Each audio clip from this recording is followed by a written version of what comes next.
తాకట్టులో ఉన్న బంగారాన్ని విడిపించి ఆ రోజు ఆన్లైన్ రేటుకే మేము కొంటాం. Sharma gold company.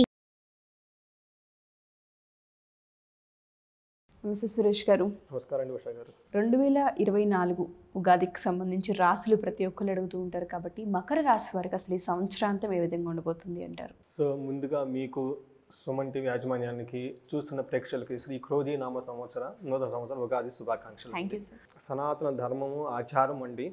సో మన టైం టేబుల్ అంటాం కదండి, మన టైం టేబుల్ లాగా ఎలా ఉంటుంది, మన road map yearly road map ఏంటి, ఆబ్జెక్టివ్స్ ఏంటి, ప్రతి ఒక్కరికి అచీవ్ అవ్వాలని ఉంటుందండి. ఆ ఒక్క ఫీలింగే మనకి జంతువులకి డిఫరెన్స్ అండి. ఏదో సాధించాలి ఒక తపన ఉంటుంది కదండి. దానికి సంబంధించి మనకి ఏం చెప్తారంటే రెండు రకాలు చెప్తారండి. ఒకటి మనకి అలాంటి ఉన్నప్పుడు మనిషి జన్మ రావటమే చాలా గొప్ప. ఆ జన్మలో ఇలాంటి మంచి సత్సంగం కలపటం ఉన్నతం ఎదగలడం అందరికీ ఉండదండి, కొంతమందికి ఉంటుంది. వాళ్ళు రావటం ఇంకా గొప్ప. అలాంటి వచ్చినప్పుడు మనకి ఎవరైతే మనకి గైడెన్స్ ఇస్తారో వాళ్ళు అప్రోచ్ అవ్వడం ఇంకా గొప్ప అండి. దీనిలో మనకి ఏం చేస్తారంటేనండి, వైదిక్ ఆస్ట్రాలజీ మనకు ఒక రియల్గా ఒక టార్చ్ బెరదని చెప్పాలండి. మనకు చూపించేస్తుంది ఎలా వెళ్ళాలి, ఏం చేయాలని చెప్పేసి. అందుకని ఇది మనకు ఒక సాంప్రదాయంగా కూడా పెట్టేశారు. గుళ్ళల్లో ఓపెన్గా కూర్చొని అందరూ ఆ సంవత్సరం పాటు మహారాజు దగ్గర నుంచి పేదవాడి వరకు అందరూ వాళ్ళ యొక్క రాశి ఫలాలు తెలుసుకొని వాళ్ళకి తగిన విధంగా వాళ్ళ కెరియర్ని అంతా ప్లాన్ చేసుకోవాలి. ముందే వచ్చి తెలుసుకోవడం చాలా ఇంపార్టెంట్. మనం ఏమనుకుంటారంటే మనుషులు అనుకుంటాను కాదండి, నేచర్ కూడా ఈ రాశి ఫలాలు ఉంటుందండి. దేవుళ్ళకి కూడా వింటారండి మనకి. అందుకనే వెంకటేశ్వర స్వామికి సుప్రభాతం, అంత పెద్ద తిరుపతిలో కూడాను సుప్రభాతం చేసేటప్పుడు మనకి ఏది చెప్తారు, పంచాంగ శ్రవణం చేస్తారండి. సో ఈ రోజు నక్షత్రం ఏంటి, ఎలా ఉండబోతుంది ఏంటి అని చెప్పేసి, సో దాని యొక్క విశిష్ట దాంట్లోనే తెలిసిపోతుందండి. ప్రతి ఒక్కళ్ళు వాళ్ళ రాశి ఫలాలు తెలుసుకోవడం చాలా చాలా ఇంపార్టెంట్ అండి. అది అంటే చాలా డిఫరెన్స్ ఉంటుందండి లైఫ్. తెలుసుకొని చేసేది, తెలియకుండా చేసేది, బ్లైండ్గా చేసేది. ఎందుకంటే మైండ్ ముందుగా తెలిసిపోతుందండి. సో ఈసారి వచ్చేప్పుడు మనకి ఫలితాలు ఎలా ఉంటాయి అనేది మనం తెలుసుకోవాలి. సో వీళ్ళకి వచ్చేటప్పటికి మనం ఈ మకర రాశిలో ఏ నక్షత్రాలు ఉన్నాయో ఫస్ట్ తెలుసుకుందాం అండి. ఉత్తరాషాఢ 2, 3, 4 పాదాలు, శ్రవణం 1, 2, 3, 4 పాదాలు, ధనిష్ట 1, 2 పాదాలు. అవి మనకి నక్షత్రం ప్రకారం. అదే పేరు కనుక మనం చూసుకుంటే బో, జా, జీ, జూ, జే, జో, ఖా, గా, గి. ఈ పేరుతో కనుక ఎవరైనా కనుక వాళ్ళ నేమ్ లెటర్ బిగినింగ్లో ఇది కనుక ఉంటే మోరార్లెస్ ఈ సౌండ్స్ ఉన్నా కానీ వాళ్ళందరూ మనకి మకర రాశి కింద వస్తారండి. వీళ్ళకి ఏమంటే ఆదాయం 14, వ్యయం 14 అండి. హయ్యెస్ట్ వాళ్ళకి ఆదాయం వస్తుంది, ఖర్చు కూడా హయ్యెస్ట్ అయిపోతుంది. 2 రాజ్యపూజ్యం వచ్చేటప్పుడు 3, అవమానం 1. టోటల్గా మన దగ్గర డబ్బు వీళ్ళ మకర రాశి వాళ్ళకి తిరుగుతూ ఉంటుందండి. వీళ్ళ చుట్టూరుతూ రాజ్యపూజ్యం కూడా బాగుంటుందండి, అవమానించే వాళ్ళు తక్కువ ఉంటారని చెప్పుకోవాలన్నమాట. సో వీళ్ళకి వచ్చేటప్పటికి గ్రహస్థితి కనుక మనం చూసుకుంటే ప్లానటరీ పొజిషను, మేజర్ ప్లానెట్స్ వచ్చేటప్పటికి మనం చూసుకుంటామండి. అది మన ఆచారం ప్రకారం, మన పద్ధతి ప్రకారం మన శని, గురు, రాహు, కేతువులు మనం చూసుకుంటూ ఉంటామండి. వీళ్ళకి ఫస్ట్ గురువు గారు వచ్చేటప్పుడు పంచమ స్థానంలో రజతమూర్తిగా ఉన్నారు, అంటే మంచి ఫేవరబుల్గా ఉన్నారని చెప్పాలన్నమాట. తర్వాత శని వచ్చేటప్పటికి కూడాను వాళ్ళు రజతమూర్తిగానే ఉన్నారండి, వాళ్ళు ఫేవరబుల్గానే ఉన్నారు. రాహు, కేతులు కనుక మనం చూసుకుంటే వాళ్ళు తామ్రమూర్తిగానే రజతమూర్తిగా ఉన్నారు. అంటే రాహు కంటే కూడాను కేతు కూడా బాగున్నారండి. రాహు వచ్చేటప్పుడు 3rd హౌస్లో ఉండి న్యాచురల్గా మనకి మకర రాశి వాళ్ళకి ఉపయోగం కలిగించే విధంగా ఉన్నారండి. సో ఈ ప్రకంగా మన అన్ని 4 ప్లానెట్స్ మోరార్లెస్ బాగా ఫేవరబుల్గా ఉందండి. ఈ సంవత్సరం వచ్చేటప్పుడు వాళ్ళకి ఫేవరబుల్గా ఉందని చెప్పుకోవాలి. ఇంకొకటి వాళ్ళకి ఏం నడిచింది దాదాపు అయిపోవచ్చిందండి మే నుంచి. ఇంకా గురువు చేంజ్ అవడంతో చాలా వాళ్ళకి అవకాశం వచ్చేవి ఉన్నాయండి. ఏ విధంగా ఉంటుందో మనం చూద్దామండి. ఈ తర్వాత శని వచ్చేటప్పటికి 2nd హౌస్లో ఉండేటప్పటికి సదా క్లేశం వృధా వైరం, అంటే ఏదో ఒక మనసులో బాధ ఉంటుంది, అనవసరమైన గొడవలు, ఆర్గ్యుమెంట్స్ వచ్చేసి సతతం కార్యనాశనం. ఏదైనా కనుకుంటే కార్యనాశనం ఎక్కువ అవుతుందని చెప్పుకోవాలి.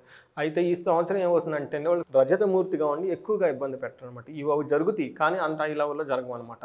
సంచార, స్వజనం, ద్వేషం ఉన్న వాళ్ళతో ఆర్గ్యుమెంట్లు అయ్యే అవకాశం ఎక్కువ ఉంది. తర్వాత పాప చింతాం, అనవసరమైన థాట్స్, నెగిటివ్ థాట్స్తో ఉండే అవకాశం ఎక్కువ ఉంది. అయితే ఇవి ఎంత జరుగుతాయి అంటే ఈ ప్లానెట్ ఫేవరబుల్ పొజిషన్లో ఉంది కాబట్టి అంత ఎక్కువ ఇబ్బంది పెట్టు ఈ విషయాల్లో. జూపిటర్ ఎలా ఉన్నారంటే కనుక ఇది బాగా మకర రాశి వాళ్ళకి ఏదైనా కనుక బాగా సూపర్గా ఉందని మనం చెప్పుకోవాలంటే గురువు చాలా మంచి చేస్తారండి వాళ్ళకి. అందులోనే 5th హౌస్లో గురువు చాలా చాలా మంచి చేస్తారండి. వీళ్ళకి వచ్చేటికి అర్ధ లాభం, ఆర్థికంగా చాలా లాభం ఉంటుంది. తర్వాత ఐశ్వర్యం నుంచి బాగా కలిసి వస్తుంది. స్వకర్మరతి హర్షితం, ఏదైనా కనుక మనం ఒక ప్లాన్ కనుక పెట్టుకొని చేస్తే ఆ ప్లాన్ సక్సెస్ అయ్యి దానికి చాలా అప్రిషియేషన్ వస్తుంది. ఇది చాలా ఇంపార్టెంట్. ఈ సంవత్సరం అంతా మంచి మంచి ప్రోగ్రాములు ప్లానింగ్ డిజైన్ చేసుకొని వాటిని ఎగ్జిక్యూట్ చేస్తుంటే మంచి రిజల్ట్స్ వస్తుంది, ధనం వస్తుంది, ప్లస్ పేరు ప్రఖ్యాతులు కూడా వచ్చేస్తాయండి. సదా స్వజన సౌఖ్యం, మన చుట్టూ ఉన్న వాళ్ళంతా మనల్ని అప్రిషియేట్ చేస్తూ ఉంటారు. ఈ మకర రాశి వాళ్ళకి ఎవరికైతే ఉందని చెప్పేసి మనం చెప్పుకోవాలి. సో గురువు వచ్చేటప్పటికి వీళ్ళకి చాలా మంచి చేస్తూ ఉన్నారండి. అదేవిధంగా రాహు కూడా వీళ్ళకి ఏం చేస్తుందంటే దానికి ఇంకా మంచి చేస్తూ ఉంటారు అనమాట. వీళ్ళకి ఏం చేస్తుందంటే మానహాని, మనోక్లేశ, ధైర్యహాని తదైవచ, భాతృద్వేషం మహా కష్టం అని చెప్పేసి మనకేమవుతుందంటే గురువు వచ్చేటప్పటికి కొంచెం మనకున్న రిప్యుటేషన్ని, కీర్తి ప్రతిష్టని, ధైర్య సాహసాలని కొంచెం దెబ్బతీసే విధంగా మనకి రాహు ఉన్నారు. కానీ రాహు స్థాన బలం చేత కూడా 3వ హౌస్లో రాహు యోగిస్తాడు కాబట్టి అందులోని వాళ్ళు రజత మొదలు అది కూడా మనకు ఫేవరబుల్గా, మకర రాశులకు ఫేవరబుల్గా ఉందని మనం చెప్పుకోవాలండి. బట్ ఓవరాల్గా కనుక మనం చూసుకుంటే వీళ్ళు ఈ సంవత్సరం బాగా తీర్థయాత్రలు, పుణ్యక్షేత్రాలు తిరుగుతూ తద్వారా వీళ్ళకి చాలా హ్యాపీగా ఉండే అవకాశం ఎక్కువ ఉంది. తర్వాత ఫ్యామిలీలో వీళ్ళకి బాగా గౌరవం, మర్యాదలు పెరుగుతాయి అన్నమాట. తర్వాత చాలా సిగ్నిఫికెంట్గా వీళ్ళ లైఫ్లో ఒక ముఖ్యమైన దీర్ఘకాలిక ఇంపాక్ట్ అయ్యే గొప్ప గొప్ప పనులు చేసి తదనుగుణంగా కుటుంబానికి, సమాజానికి మంచి ఒక గర్వకారణంగా ఉండే ఇయర్ అని మనం చెప్పుకోవాలంటే మంచి మంచి అచీవ్మెంట్స్ చేస్తారు. నెక్స్ట్ కెరీర్ వీళ్ళు పట్టుకుంది బంగారం అనే చెప్పాలి, ఇంకా అవసరమే లేదు. సక్సెస్ఫుల్ కెరీర్ అని చెప్పుకోవాలి. ఏదైనా ఎవరికైనా మీరు 10 చేయండి 10 చేసేస్తాం, 100 అంటే 100 చేస్తాం, 1000 చేసేస్తారు అనమాట. అందుకని చెప్పేసి వీళ్ళకి ఎక్కడ ఆలోచించే పని లేదు. వీళ్ళకి కాన్ఫిడెన్స్ చాలా ఎక్కువ లెవెల్ అయిపోతుంది. అఫీషియల్స్గా చాలా పాజిటివ్గా ఉంటారు. తక్కువ టైంలో ఎక్కువగా రిజల్ట్ చూపించే టైం అని చెప్పుకోవాలి. తర్వాత నవంబర్ వచ్చేటప్పటికి చాలా క్రూషియల్ మంత్. ఆ టైంలో వీళ్ళకి ప్రమోషన్స్ అవన్నీ వచ్చే అవకాశం చాలా ఎక్కువ ఉందన్నమాట. సో ఏప్రిల్ నుంచి ఆగస్టులో కొంచెం ట్రాన్స్ఫర్ అయ్యే అవకాశం ఎక్కువ ఉందని మనం చెప్పుకోవాలండి. తర్వాత ఫ్యామిలీ రిలేషన్షిప్ మనం ఆల్రెడీ చెప్పుకున్న శ్లోకంలో చాలా ఎక్సలెంట్గా, ఎక్స్ట్రీమ్గా ఉంటుంది, మంచి హార్మోనియం ఉంటుందన్నమాట. తర్వాత సిబ్లింగ్స్తో మాత్రం కొంచెం రాహు ఉండటం వల్ల గొడవలు అయ్యే అవకాశం ఉంది కాబట్టి అండి సిబ్లింగ్స్తో కొంచెం కేర్ఫుల్గా, జాగ్రత్తగా పెట్టుకోవాల్సిన అవసరం ఉందండి. తర్వాత వచ్చేటప్పటికి ఈ ఫ్యామిలీ రిలేషన్స్లో ఏమవుతుందంటే వీళ్ళకి ఒక విచిత్రమైన సంఘటన జరిగే అవకాశం ఉందండి. మీతో మంచిగా ఉండి ఈ మకర రాశి వాళ్ళతో వెనక మిమ్మల్ని బ్యాక్ బైటింగ్ చేసే సిచ్యువేషన్లు అయితే ఉన్నాయి కాబట్టి కేర్ఫుల్గా ఉండాలి. ఫ్యామిలీ మెంబర్స్ ఒకళ్ళతో ప్రాబ్లం అయ్యేటే కదనమాట. తర్వాత ప్రతి ఒక్కరితోనూ చాలా ఫ్రెండ్లీగాను, ఓకే, తర్వాత ఒక ప్రేమగా ఉండేసి అందరితో మంచి రిలేషన్షిప్ మెయింటైన్ చేస్తారండి. హెల్త్ ఎలా ఉంటుంది? హెల్త్ అయితే చాలా బాగుందండి. ఏదైనా కనుక ఫిజికల్గా వాళ్ళకి హడ్డీల్స్ వస్తే ఇమ్మీడియట్గా వీళ్ళు ఓవర్కమ్ అయిపోతారండి. రాహు వాళ్ళకి చెడు చేస్తున్నా కానీ రాహు హెల్త్ విషయంలో మంచి చేస్తూ ఉంటారు అనమాట. 3rd హౌస్లో ఉండటం వల్ల ఏమైనా కనుక ఇష్యూస్ కనుక వస్తే వెంటనే రిజాల్వ్ అయిపోతాయి. సో హెల్త్ గురించి ఎక్కువ వీళ్ళు టెన్షన్ పడిన అవసరమే లేదని చెప్పాలండి. సో ఓవరాల్గా హెల్త్ బాగుందని చెప్పుకోవాలన్నమాట. సో వీళ్ళకి ఇంకొకటి ఏమంటే ఏలినాడ్స్ అని ఆల్మోస్ట్ అయిపోవచ్చిందండి. అందులోని ఈ సంవత్సరం వాళ్ళకి ఇంకా బాగుంది కాబట్టి అండి. సో ఏలినాడ్స్ నుంచి ఆల్మోస్ట్ బయటపడారని చెప్పుకోవాలండి. సో ఓవరాల్గా వీళ్ళకి చూసుకుంటే ఇయర్ అంతా బాగుంది. సో చాలా ఎక్కువ పాసిబిలిటీస్ ఉన్నాయి కాబట్టి ఆపర్చునిటీస్ని క్రియేట్ చేసుకొని ఫ్యామిలీని ఇంకొంచెం ఇంప్రూవ్ చేసుకునే అవకాశం అని చెప్పుకోవచ్చు. ఒకవేళ అపాయింట్మెంట్ తీసుకోవాలనుకున్నా లేదా కనకదార హోమం, చాలామంది మనీ ఇష్యూస్ ఉన్న వాళ్ళు ఉన్నారు, ఫైనాన్షియల్గా దెబ్బతిని ఉన్నామని అడిగే వాళ్ళు ఉన్నారు. వాళ్ళందరికీ హోమం డీటెయిల్స్ కావాలనుకున్నా, హోమంకి సంప్రదించాలి అనుకున్నా అసలు ఏ విధంగా అంటారు సురేష్ గారు? సో ఒకటి ముఖ్యమైనది అంటే మన వేదిక్ ఆస్ట్రాలజీ, వేదిక్ సైన్స్, ప్రతి ఇంట్లో ఒక వేదిక్ ఆస్ట్రాలజీ ఉండాలి.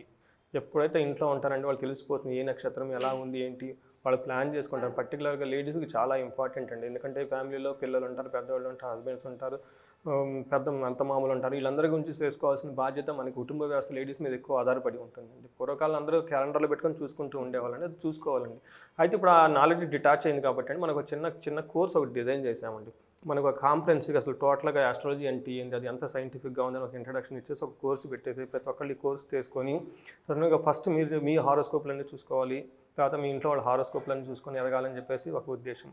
రెండోది వచ్చేటప్పటికి ఈ కాలంలో ఏమంటే ధనానికి తెగ బాధపడిపోతూ ఉంటారండి. మనం ఎన్నో యూట్యూబ్లో అవి ఇవి అన్నీ చూసేస్తూ ఉంటాం అనమాట. అయితే ధనానికి మనుషులకి ఎందుకు ఇంపార్టెంట్ అంటే ధర్మార్థ కామ పురుషాలు అని చెప్తారనమాట. మన ఈ జన్మ ఎత్తితంలో మన సోల్ ఈ బాడీకి అటాచ్ అయ్యి ఇక్కడ మనం పుట్టి మళ్ళీ ఏదో ఒకరోజు నీ శరీరాన్ని వదిలి మన ఆత్మ వెళ్ళిపోతున్నప్పుడు ఈ మనిషి ఇక్కడ రకరకాలుగా ఎక్స్పీరియన్స్ అవుతాడండి. దానికి పురుషార్థాలు అంటే ఏం సాధించాలనుకుంటారంటే మనిషి 4 సాధించుకోవాలి: ధర్మము, అర్థము, కామము, మోక్షం అని సీక్వెన్స్లో చెప్పారు. ఫస్ట్ జాబ్ చేయాలి, జాబ్ చేసుకొని ధనం సంపాదించాలి, ధనం సంపాదించుకొని భోగంగా ఉండాలని చెప్పారండి. ఓకే, కష్టపడుతూ ఉండమని ఏం చెప్పలేదండి. భోగంగా అన్నీ అనుభవించేసేయాలండి, అనుభవించాలి. ఆ తర్వాత ఏదో ఒక టైంలో సాచురేషన్ వచ్చేసిన తర్వాత మన సమాజానికి మంచి చేయాలి, బావులు తవ్వాలి, ఓకే, తర్వాత ఆశ్రమాలు పెట్టాలి, గుళ్ళు కట్టించాలి. ఇవన్నీ మనకు ఆ లాస్ట్ స్టేజ్లో మోక్ష స్థానంలోనే వచ్చేస్తాయి. అది నా దగ్గర ధనం లేదు, ఇంట్లో చేయాల్సిన పనులు చిట్టా పెద్ద లిస్ట్ ఉంది, ఇక్కడే ఆగిపోతే ఇంకా ముందుకు ఎక్కడికి వెళ్తామండి. సో మనకప్పుడు మన పురాతన ఇండియాలో ఏమంటే ప్రతి ఒక్కళ్ళు దాన ధర్మాలు చేసేవాళ్ళు అంట. ఎవరన్నా మనిషి వస్తే ఈ పోట్లాడుకునేవాళ్ళు, వీళ్ళకి నేను దానం చేయాలి, నేను ధర్మం చేయాలి, నేను అన్నదానం చేయాలని చెప్పేసి. అలాంటి రోజులు మన ఇండియాలో ఉన్నాయని చెప్పి అట్లానే శ్రీరామచంద్ర కాలంలో ప్రతి ఇంట్లో కొడుకుడు అంత బంగారం ఉండేదని. మన హైదరాబాద్ గోల్కొండలో వజ్రాలు, ముత్యాలు, డైమండ్లు అమ్మేవాళ్ళు అని చెప్పేసి మనం చదువుకుని ఉంటాం. బంగారం ఎక్కడెక్కడ కంట్రీస్ నుంచి ఇక్కడికి వచ్చేసి ఎక్స్చేంజ్ తీసుకుని వెళ్ళిపోయేవాళ్ళు, అత్యధికంగా నిల్వలు ఉండేవి. 17th century వరకు ఇండియా మనం ఎన్నో చదువుకున్నాం హిస్టరీలు అనమాట. ఈ మధ్యలో ఏమైందంటే మన లైఫ్ స్టైల్స్ అవి ఇవి చేంజ్ అయిపోయినాయండి. మన వేదిక హెరిటేజ్లో ఏమేమి మన కల్చర్ అవన్నీ పెట్టున్నారనమాట. మన మహర్షులకు తెలుసు ధనం అవసరం అని, అందుకని వేదాల్లో స్త్రీ సూక్తము పురుష సూక్తం ఇవన్నీ సూక్తాలు పెట్టారు. అట్లానే అష్టలక్ష్మికి చెప్పారు, ఇవన్నీ చెప్పారనమాట. సో మనం ఒక కనకధార అని ఒక ప్రోగ్రామ్ డిజైన్ చేసామండి. బేసికల్గా దేని గురించి అంటే ధనం ఎలా సంపాదించుకోవాలి హోలిస్టిక్గా, సో ధనం యొక్క ఎలా చేస్తుంది, అష్టలక్ష్మి అనేది మన ఉపాసన ఎలా చేసుకోవాలి, ఆ తర్వాత మన వేదాలలో స్క్రిప్చర్స్లో మన పురాణాలు మురుషులు మనకి ఎలాంటి స్తోత్రాలు ఇచ్చారు, వాటిని సమరీలాగా తీసుకొని వాటిని బేస్ చేసుకుని ఈ ప్రోగ్రామ్ డిజైన్ చేసామండి. దీనికి ఎప్పుడు ధనం సంపాదించి విపరీతంగా ఖర్చు అయిపోతున్నా, రెండోది అసలు ధనమే రావట్లేదు మన దగ్గరికి. ఒకవేళ శాలరీ పడిన 5-6 తారీఖులు 10 రోజులుగా అయిపోతుంది, ఆ తర్వాత మిగతా మంత్ అంతా వెయిట్ చేస్తూ ఉండాలి. ఇలాంటి బాధల్లోంచి బయటపడటానికి ఈ ప్రోగ్రామ్ డిజైన్ చేసామండి. తప్పకుండా సార్. సో ఎవరైతే ఫినాన్షియల్గా ఇబ్బంది పడుతూ ఉంటారో ఈ కనకధార ప్రోగ్రామ్ అనేది చాలా పెద్ద హెల్ప్ అవుతుందని అర్థమవుతుంది. Thank you sir, thank you so much. Thank you అండి. సుమన్ టీవీలో మీ పర్సనల్ అండ్ బిజినెస్ ప్రమోషన్స్ కోసం కింది నెంబర్కి కాంటాక్ట్ చేయండి.